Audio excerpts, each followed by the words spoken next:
Today we are making pot roast with a twist. I combined some chuck roast with some sweet potatoes and tomato sauce. It's rich and comforting, and it's full of natural sweet flavors. And this is basically a dinner that just cooks itself. And because we are making this in a slow cooker, it does take some time to cook.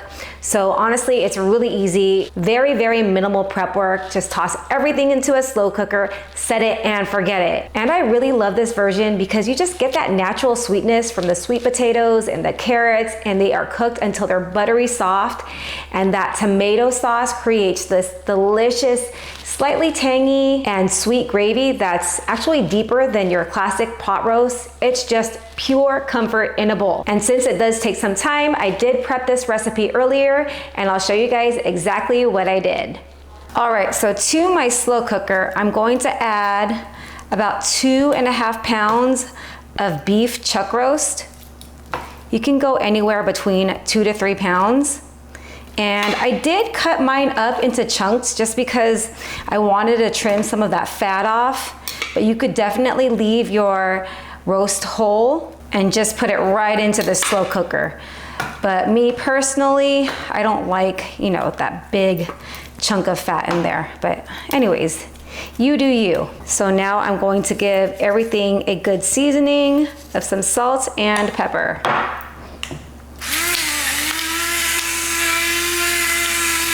All right, so over the beef, I'm going to put 2 large sweet potatoes that I went ahead and peeled and I cut up into chunks. Also 1 pound of carrots that I also peeled, and I cut them into 1-inch pieces. Let's go in with 1 chopped onion, as well as 5 minced garlic cloves. And all of this is going to make the tomato gravy so flavorful. Again, seasoning up every layer. We're going to go in with some salt and pepper.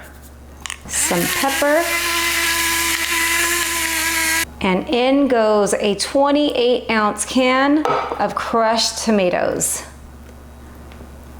And I really love this tomato-based gravy. And then lastly, 2 tablespoons of Worcester, Worcestershire, whatever you want to call it, sauce.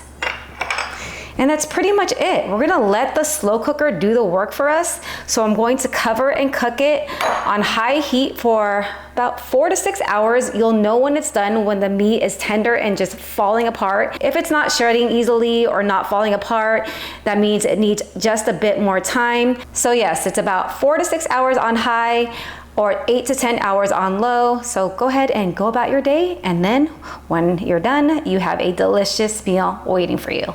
All right, so the pot roast is through cooking.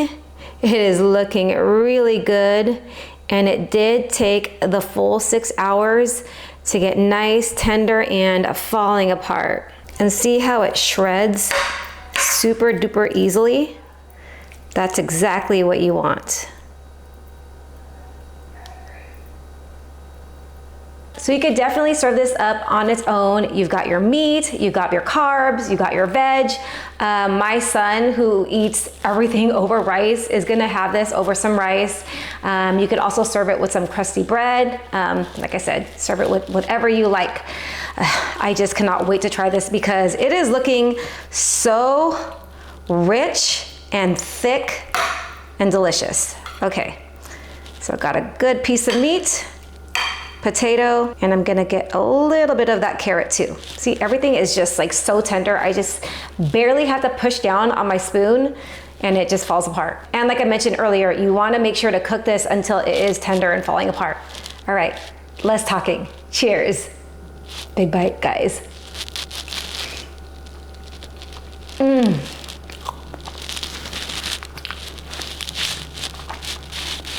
That was a mighty bite.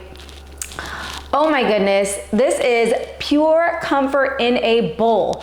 The beef is just so nice and tender. I love the sweetness that comes from the sweet potatoes and the carrots, and that tomato gravy. It's just so nice and bold. I just love this combo. You guys have to try this out. Anyways, thank you for spending time with me in my kitchen. If you haven't already, please hit that like and subscribe, and I'll see you guys on the next one. Take care.